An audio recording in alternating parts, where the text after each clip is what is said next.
नाशिकमध्ये राजकीय कार्यकर्त्याकडून 13 लाखांचा गंडा। फटाके दुकानाला रवाना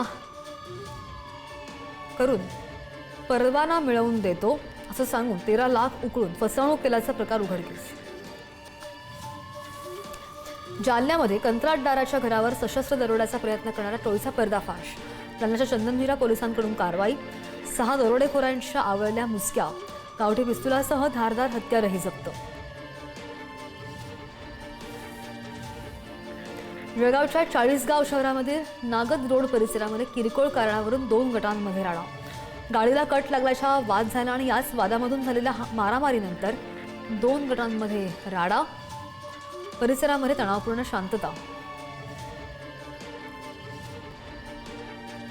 इंदापूरच्या काठी गावामध्ये किरकोळ वादामधून पिता पुत्रावर जीवघेणा हल्ला। तलवारीने केले वार। इंदापूर पोलीस ठाण्यामध्ये 7 जणांविरुद्ध गुन्हा। भाजपच्या मामा राजवाडेंवर आणखीन एक गुन्हा दाखल। खंडणीसह जीवे ठार मारण्याचा प्रयत्न केल्याप्रकरणी गुन्हा। पंचवटीत एका बार चालकाकडून हप्ता उकळल्याचं केलं होतं कृत्य।